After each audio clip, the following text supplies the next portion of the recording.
1984, 18-year-old Sarah Scantlin fell into a coma. For 20 years, she slept. She just lay pretty much unresponsive for 20 years. Doctors said she would never wake up.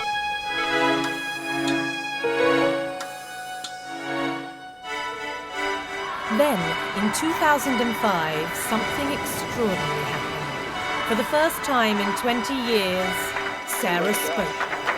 It's an amazing day for the Scantlin family. A daughter who's been silent for 20 years is now talking again. Sarah's story, certainly a story of hope. That was a huge ray of sun beaming through this dark cloud. Neurologists all over said, this is not possible. And I said, oh yeah, you go there and you talk to her and you tell me that this isn't possible. I don't know why she has come back after 20 years. I don't know that anyone can give us an answer. This is the story of the real Sleeping Beauty.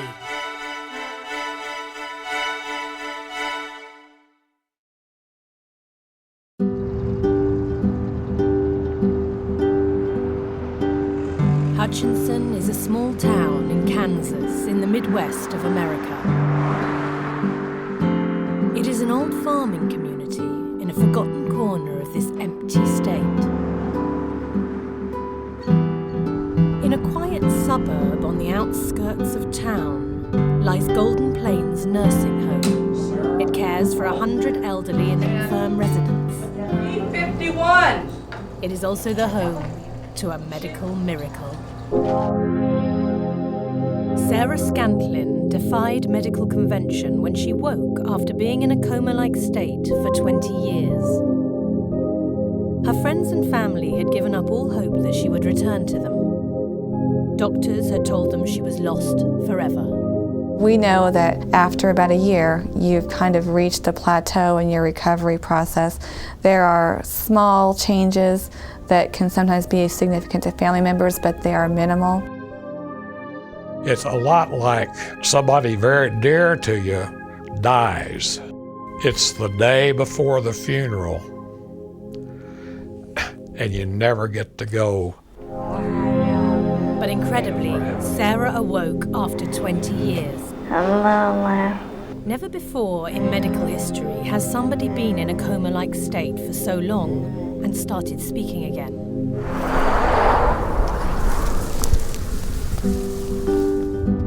Laurie Shockley is Sarah's best friend. They met at the local high school. I had been friends with Sarah since 6th grade. We immediately hit it off. We became best of friends, almost sisters, if you will. For the last 20 years, Laurie has been making the 3-hour journey to visit Sarah from her home in Kansas City. Until recently, these visits were the cause of great sadness, as she was always greeted by silence.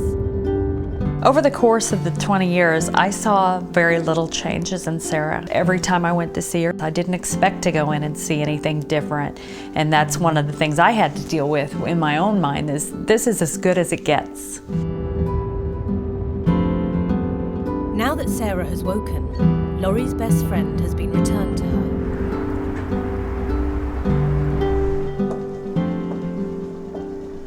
Hi! How you doing, sugar? Good. Hello, hello. What's new about me today? You're old. Am I? No. Because that would make you old too, Sarah.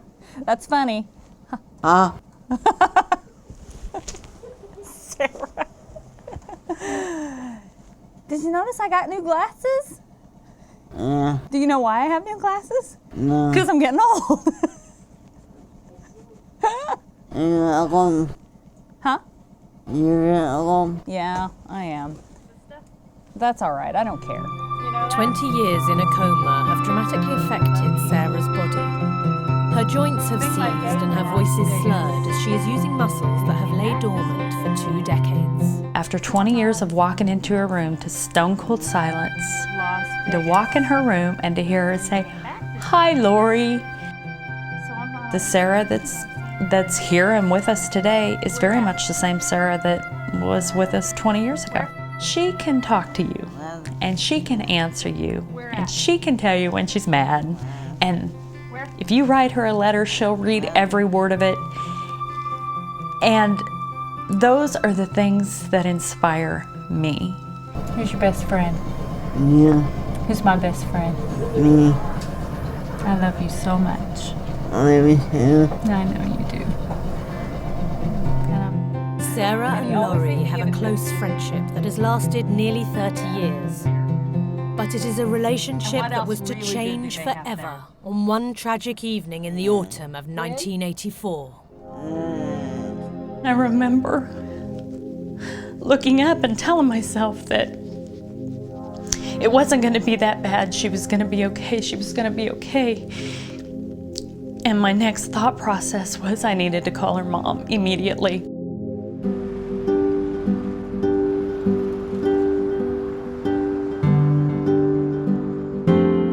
Sarah Scantlin amazed the medical community when she started speaking after being in a comatose state for 20 years. Since Sarah first started talking in January 2005, improvement has been a slow and hard-fought battle, but one which she is fighting with extraordinary determination. How you doing? Are you getting your nails done? Yeah. You look really, really nice today. Yeah. Today is her father's birthday, and she has prepared a surprise for him. Anyway, you, anyone, you, anyone, the, anyone, you. Bless your heart. Very good. Ah, that's all right. That's all right. This is the first time that Jim has heard his daughter sing Happy Birthday in 22 years. Happy birthday. I'll tell Mom you sang happy birthday to me, okay? The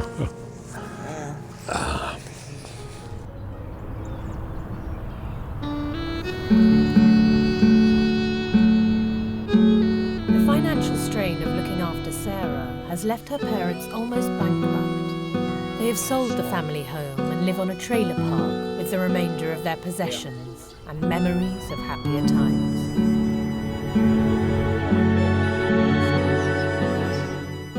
There's Sarah in her glory in high school. Here's your team picture. Her Farrah Fawcett haircut. This is my favorite right here. And she was probably 5. We didn't want a picture taken. This was Sarah's 16th birthday. Those are all the high school pictures. Her senior dance, our senior prom. Life was a wonderful thing to her. I never saw her down. In 1984, 18-year-old Sarah started college. It was the beginning of her adult life. Sarah's attitude for life was vibrant, and she was funny, and she had many, many friends. She was always there for everybody. Early in her first term, Sarah was selected for the college cheerleading squad, the Dragon Dolls. And I immediately liked her a lot because she was vivacious, friendly, and outgoing. She was one of those people that just captured your heart. And I could tell that all the other girls liked her as well. On September the 22nd, the girls went out to celebrate. We had gone out to the local bar called Tappers. We were just being college kids and partying and having a good time. As Tappers closed that night, we were walking out to the car, and I was in front of Sarah. The next thing I can recall is me getting pulled down out of the way. And I saw Sarah's body in the air and knew immediately she'd been hit by a car. And while she was still in the air, another car from the other direction hit her.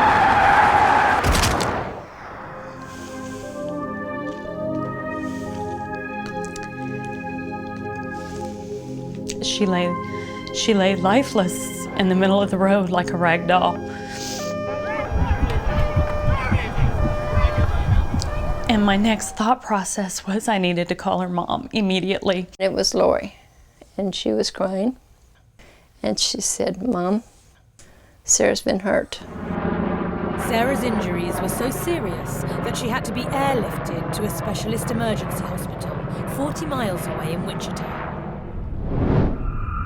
What do you mean? I'm stunned. I mean, I'm not in shock yet, but I mean, I'm not comprehending anything. So, I mean, I drive like a madman to Wichita. When they arrived at the Wichita hospital, Jim and Betsy were informed that Sarah's condition was critical. The impact with the second car had fractured Sarah's skull, causing massive brain injuries. The brain is the center of all thought and emotion, but it is incredibly fragile. The skull encases it to protect it. If the brain starts to swell due to bruising or bleeding, then that protective casing can become a fatal trap. Sarah had massive hemorrhaging in her frontal lobe, which was forming into a blood clot the size of a fist. One very common problem following brain injury is swelling of the brain. This can occur on its own, or it can occur in association with other kinds of damage, for example, the development of blood clots. And the problem with swelling within the skull is that there isn't anywhere for the brain to go. The only way to relieve that pressure is by removing a portion of the skull and taking the clot out. To save Sarah's life, her doctors had to perform dangerous surgery.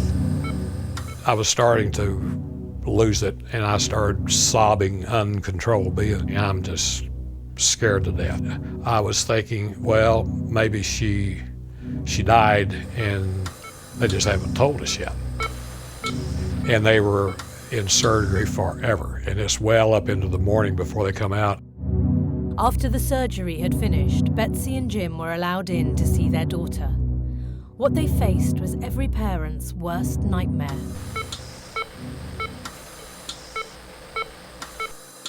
A neurosurgeon setting us down and saying there's a good possibility that Sarah is going to physically survive.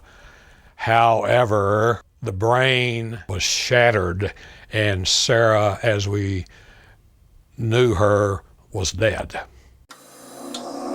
The life-saving surgery had caused massive brain damage. Sarah fell into a deep coma. Coma means the patient's not responding to their environment. We speak to them, they don't answer back. We pinch them, they don't feel the pain, they don't do anything. Very little is known about this condition.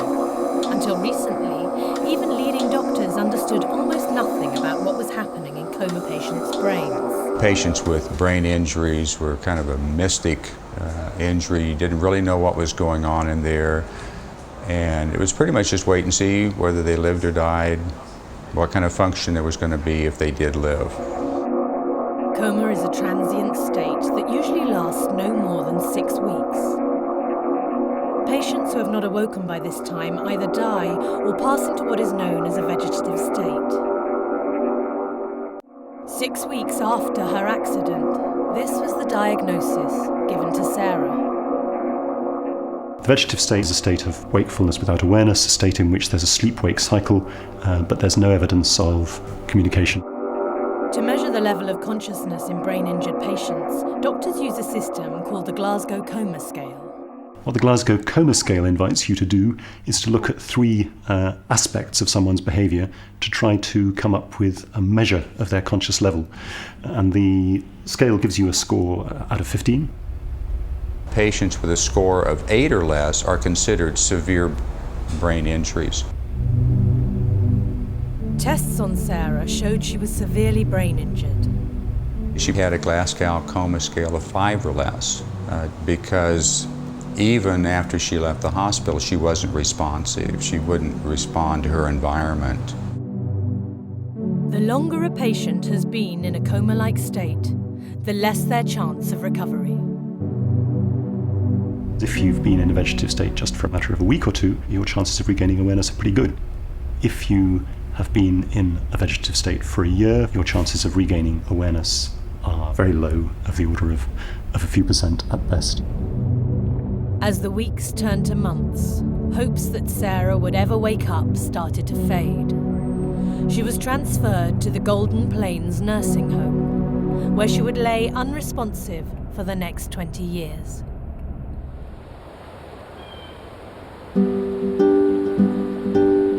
Sarah's best friend, Laurie, moved on with her life. She moved away and started a family, but she always felt responsible for the accident that caused Sarah's brain injuries. Carried a lot of guilt with me, continued to have nightmares at least once a month for approximately 20 years. Why am I still here in the capacity in which I am here, and she's not? Why was the car directed at her versus myself?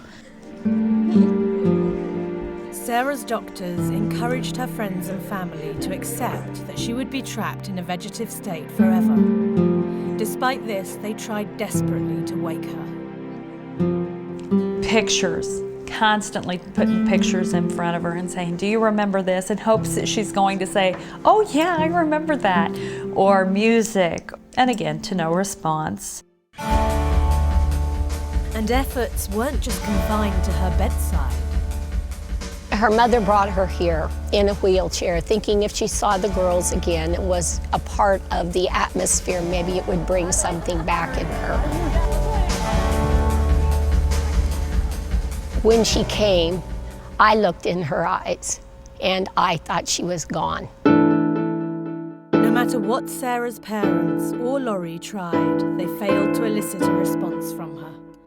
In deep sadness, we gave up. And basically just says, Sarah is in such dire straits and so severely injured, it's foolish and self-defeating to drain herself anymore, hoping for the impossible. And it's unimaginable the torment that it causes. Days became months, months became years. With somebody in a comatose state like that, there's really no resolution. You're just hung there. Like Sleeping Beauty, Sarah slept on, but there was little hope of a fairy tale ending. If she ever woke, it was likely that the young woman friends and family had known was gone forever. Even patients who recover from relatively short comas can be affected for the rest of their lives.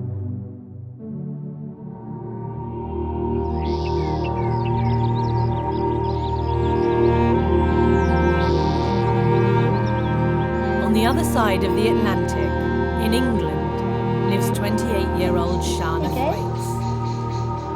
She fell into a coma for 23 days following a car accident when she was 18 years old. Yeah, Flopsy. Oh, you want some, don't you? You want some? It can be traumatic for the families of brain injury victims to see how they've been affected. After Shauna woke up, her father Tristan struggled to accept the dramatic changes in his daughter. The last year before Shauna's accident, she planned with her brother this photograph and this letter, which they sent to us. It reads, "Thank you for an absolutely wonderful holiday. I can't wait till next year. Massive hugs and kisses. Love, Shauna." The very next time she wrote to me was almost 2 years later. She has just about managed to write my name higgledy-piggledy at the top, as you can see, but it is now in the hand of probably a 5 or 6 year old with sweet but very innocent little diagrams and messages on it. In June 1997, Shauna had spent the weekend at Glastonbury Music Festival. I'd been at Glastonbury with 5 friends and we were all into dance music, so most of the time we were in dance tents dancing. I had an absolutely brilliant time. After 4 days of partying, the friends were travelling back to their homes in Brighton. Suddenly, the car hit a crash barrier. The driver died instantaneously, and the 4 passengers were seriously injured. and I went straight through the windscreen, landing on the road on my head on that side at 90 miles an hour, fracturing my skull.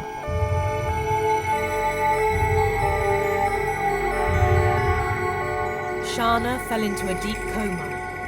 Her parents were told to expect the worst. There were a number of occasions where we were approached jointly and also individually about the possibility that we should let Shauna slip away. One particular occasion, after about 3 weeks, the senior doctor took me into his office at the side of the unit, and I was then put under fairly intensive pressure. There's no way you're going to give up. There's just no way you're going to give up. As far as I'm concerned, I'm prolonging her life by keeping her on this machine, and there's no way we're going to have it turned off. I shall never forget how close we were. I don't know how I would live myself now if I had taken the other decision. After 23 days trapped in a coma, Shauna astounded everybody when she started to wake up. I just wanted to cry. I was just so happy. You know, it was like, it was like I was on cloud 9. We are told that if 100 people sustained the injuries that Shauna did, 90 would die, 7 would live a very poor state of existence, and 3 out of that 100 could achieve a recovery, something approaching Shauna's. First thing that I remember from after my accident was being wheeled into the house at home with no hair. I didn't care that I was in a wheelchair. I saw myself in the mirror with no hair. Who's stolen my hair? Where's my hair gone? Being allowed home was only the start of her recovery process. It was like going back to being a toddler again. I had to relearn absolutely everything, to walk, to even simple things like to dress, to use the bathroom. It was horrible. Like Sarah Scantlin, Shauna had severe injuries to the frontal lobe of her brain. The frontal lobe of the brain is really the personality center. Patients who have frontal lobe injuries oftentimes are very uninhibited. Generally, you see their pre-injury personality sort of blossom. So if they were a very outgoing, social, talkative person, they become even more so. Her inhibitions weren't, were just like a child's really, and she used to have terrible tantrums if she couldn't get her own way. I've thrown a few punches at my mum, which I dread to talk about, but which I feel ashamed about, and I don't like the fact that I did it. Shauna struggled to come to terms with her situation.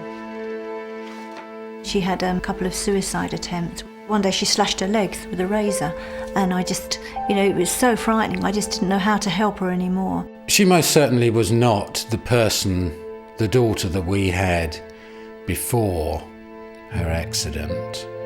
Shauna's parents didn't know if they would ever get back the daughter they knew and loved.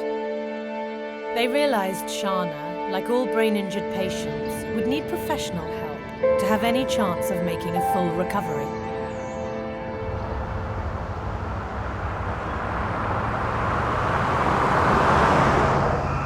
As Sarah Scantlin lay helpless at Golden Plains nursing home, seasons came and went without any change in her condition. Well, I continued for years to go visit her, and there's not a lot to say when somebody's not responding back to you, though. I would go to see her, and my visits would become shorter and fewer and farther between. Then, after 17 years of silence, there was a dramatic development. Sarah began to scream. Friends and family were filled with hope. They believed these screams could be the start of meaningful communication. Sarah finally got her voice back, which I thought was going to be nice. However, Sarah just screamed. As her cries continued, the initial hope faded. I hate that scream because I do not know what that scream means. Does that mean don't go? Does that mean I love you? Does it mean don't come anymore? What does it mean? I would have to tell her I'd have to make my journey back to Kansas City, and she would scream, to which I would hear her all the way down the halls of Golden Plains. It just broke my heart. It's heart-wrenching It's heart-wrenching, and you walk out and she's still sitting there with nobody. It's worse than the silence, because now you can hear it in your head. Sarah's family was forced to accept that her screaming might continue forever. But then, after 3 years, something extraordinary happened. In February 2005, 20 years after Sarah Scantlin first fell into her coma, her parents received an urgent phone call. It was one of the nurses at Golden Plains. She said, "I got somebody here that wants to talk to you." And then I hear Sarah go, "Hi, Mom." And I said, "Sarah, is that you?" "Yeah." And I said, "Well, what you did?" "Nothing." It's like when your baby first starts to talk. It's the same elation I had the first time I heard him say "Mama." It really is. Betsy then immediately phoned Laurie. She said, "Lore, are you sitting down?" And I said, "No, do I need to be?" And she said, "Sarah's talking." And chills went from the tip of my head to the tips of my toes. And just saying that again gives me chills. I said, "What do you mean she's talking?" She says, "She called me on the phone and she's talking." And she asked for makeup. Miss Vain Sarah, that's one of the first things she asked her for, was to bring makeup. I knew that I needed to get there as quickly as I could. She was just a delight, people. Nobody had been in a coma-like state for longer and started talking. Bye. It's an amazing day for the Scantlin family. A daughter who's been silent for 20 years is now talking again. After 20 years of silence, it's hearing this. Hello. That is the most beautiful music Jim and Betsy Scantlin could ever ask to hear. No one, including her doctors, really knows how well Sarah will ever get, but as her dad puts it, with her determination, Sarah will carry it as far as she wants to. After 20 years of despairing and resignation, she can speak well enough that you understand, and it confirms that she is cognizant of her environment. So that was a huge ray of sun beaming through this dark cloud.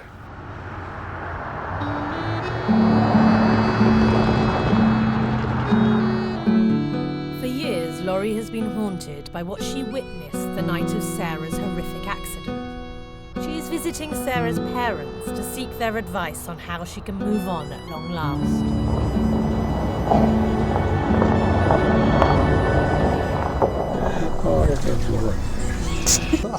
Laurie! My number 2 daughter. How is it going?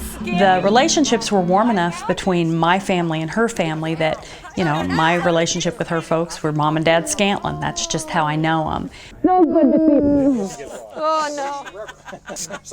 You know, we've talked a lot since this has all happened. You know, you do start thinking about it again. To see that destroyed is probably the heaviest traumatic thing anyone could go through. And for whatever reason, one day, I guess this is after Sarah started talking again, I drive out there on purpose, and I stop, and I get out of the car, and I said, "It's nice to visit the place where Sarah had her last best fun." And I put that in a lot more positive way. And it was really neat because she was with her best friend. So think of it in those terms. You were with Sarah the last night Sarah was having fun.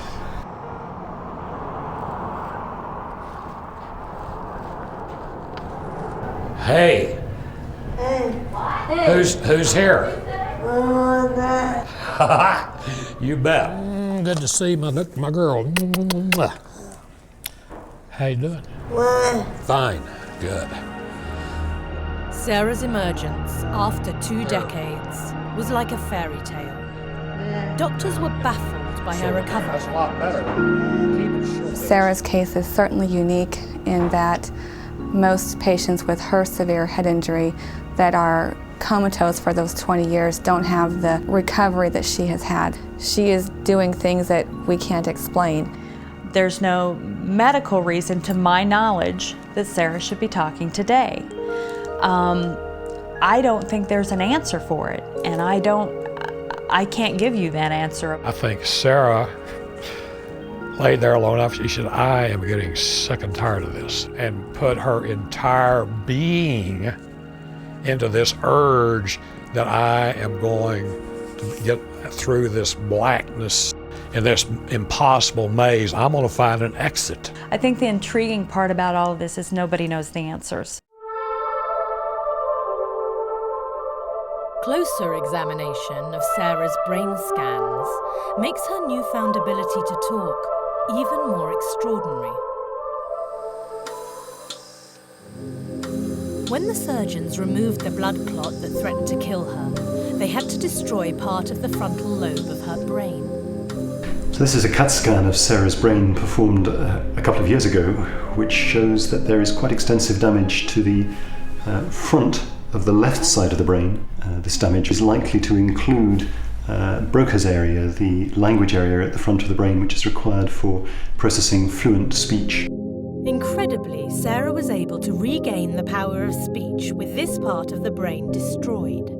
There is a large portion in everybody's brain that is not being used or is what I call in backup mode. When a patient is challenged and stimulated, we all hope that those dormant areas of the brain can pick up some of those functions, what we all call neuroplasticity. Neuroplasticity is a relatively new theory that refers to the ability of the brain to change. In Sarah's case, this may have allowed her to start talking again. The right hemisphere seems relatively well preserved. The right hemisphere does often have some capacity for language, and it's possible that over time that capacity might develop to allow speech to recover.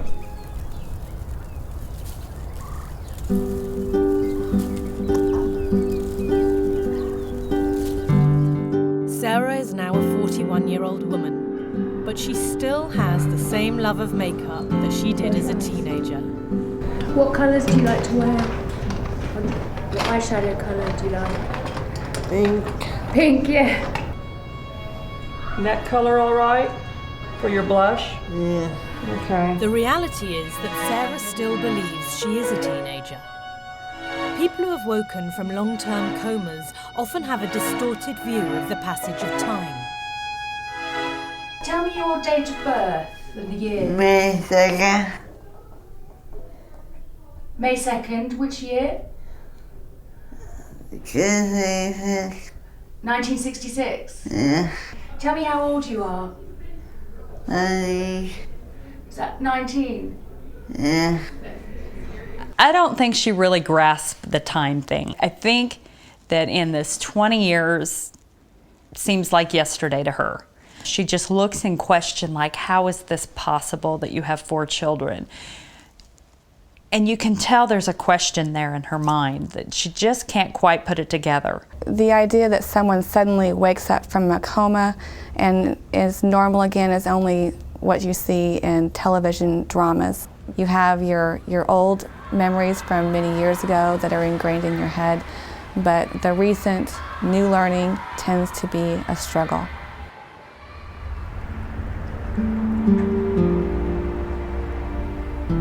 Since she woke up, Sarah has shocked everybody by describing what she experienced during those 20 years. Are you all fixed up now? Ooh, you look nice. How could you hear? How was your hearing? But you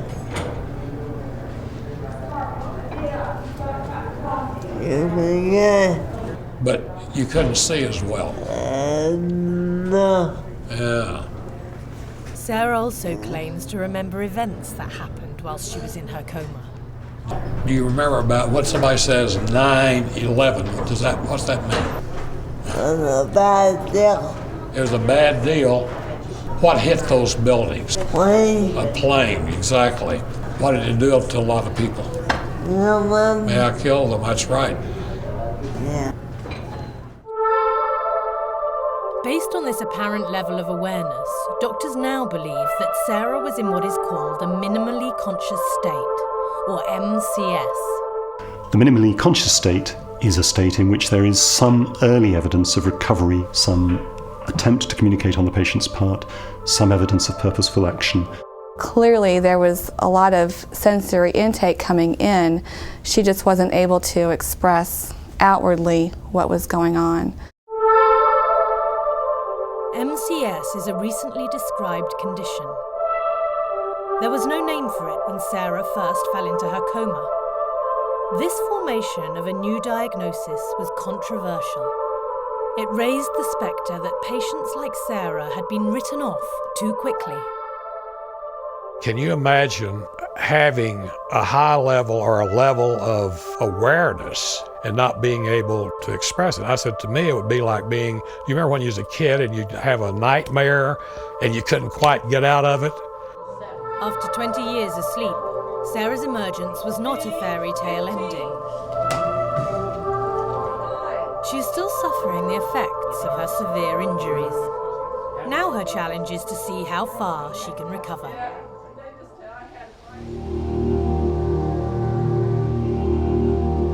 "18 months after coming out of her 3-week coma, Shauna Thwaites had regained the power of speech and just started walking again. But she was still suffering from the effects of her brain injury. I just didn't know how to cope with her anymore, her frustrations and her anger at being like this. She couldn't understand, as she got better, why she couldn't lead a normal life, but she was vulnerable and she really couldn't take care of herself. Her parents sent her to a specialist rehabilitation unit to help her overcome her disabilities. Today, Shauna is making the 2-hour journey to Banstead, near London, England, to visit the unit. It is the first time she's been back in 7 years. Since I was at Banstead, I think I've improved a lot. I've done 5 years at college, now qualified to hopefully get into university this autumn. And I can't wait to tell them that. I'm looking forward to going back to show off, but I don't know, I don't want to sound big-headed. But then I don't see why I shouldn't be, because when someone's been through what I've been through and come as far as this, then you've got a right to show it off. Shauna has arranged to meet the carers who were so instrumental in helping her recover from her brain injuries. Hello, Shauna. Hello. How are you? I'm fine, thank you. How are you? Very well, thank you. Hello, Shauna. Hi, how are you? I'm fine, thanks. Lovely to see you. Yeah, and you as well. Most of the people who come here have been in a coma, sometimes for days, sometimes for months. They all have some cognitive difficulties, so they might have disinhibition. They probably have personality shifts, and typically they don't understand or accept that there's anything wrong with them. One of the main objectives of staying at the brain unit is physical rehabilitation. Shauna had to overcome paralysis on her right side. I remember doing this with the balloon from use of my right hand, because my right hand was just locked up like that. You made very good progress with that though, didn't you? Because when you first came here, you didn't want to use your right hand at all. No, I didn't. No. You did some work on balance, didn't you? Yes. Difficulty balancing. Yes. And still now, 10 years on, balancing on the right side, it's like my leg goes a wobbly and everything. So, still got to practice on that one. Rehabilitation also helps with any psychological damage. They're having to come to terms with the fact that they are not the person they were, so we have a lot of grieving for the person who was, as well as understanding the person who is. During her year at Banstead, Shauna improved greatly. For the final 2 months, she lived independently in a cottage in the grounds of the unit. Hey, it's changed a bit. Kitchen's still exactly the same. Plus my bedroom, it's just here. I was in this room. Does it bring back lots of memories? Yeah, it certainly does. Shauna is a very good example of what rehabilitation after acquired brain injury can do. She left here with much greater life expectation than she had before. Brings back a lot of memories, both good and bad, but I wouldn't be where I am now if it wasn't for Banstead.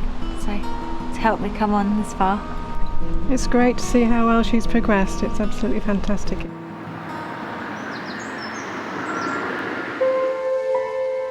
After a 10-year struggle, Shauna has made a remarkable recovery. She lives a full life with good friends and a boyfriend, Gary, who she's been dating for 2 years. But she will always suffer from the effects of the injuries that put her in a coma. The most difficult thing for me to accept has been the loss of my intelligence. I wanted to be a journalist, I wanted to go far, and now I would fail the exam straight away. That is very hard to accept. 100% recovery, I couldn't possibly even envisage what that would be.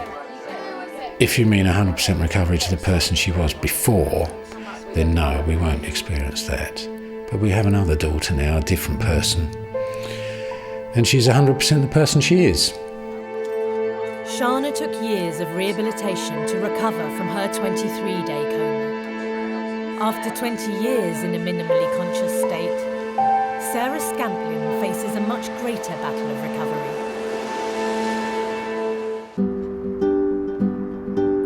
Since Sarah Scantlin first emerged from her coma-like state, she has made extraordinary progress.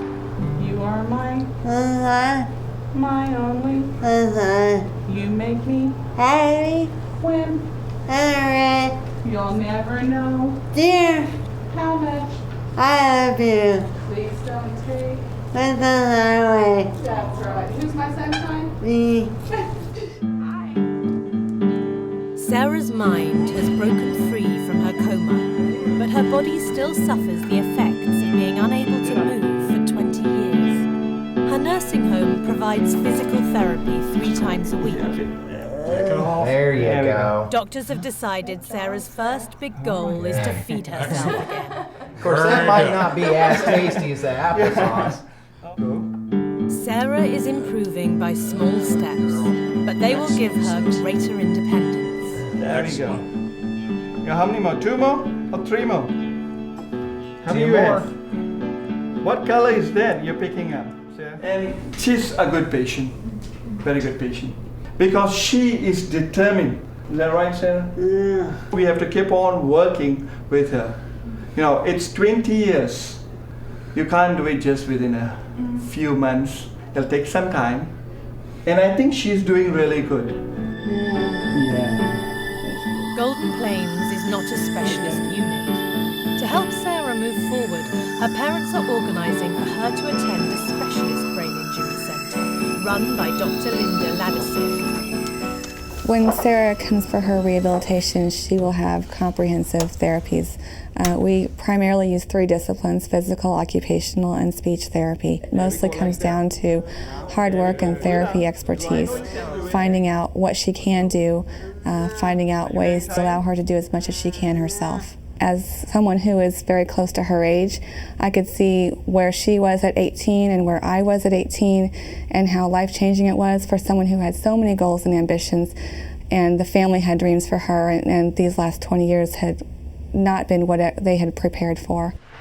Spend some time outside. Sarah amazed the medical community when she defied all odds to find her voice again. She is determined to break new boundaries and continue her fairy tale recovery. So what are we going to try to do next? What are some of your goals? Do what?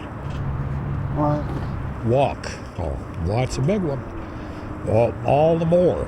Boy, I'd love to see that, Sarah, and it is certainly possible.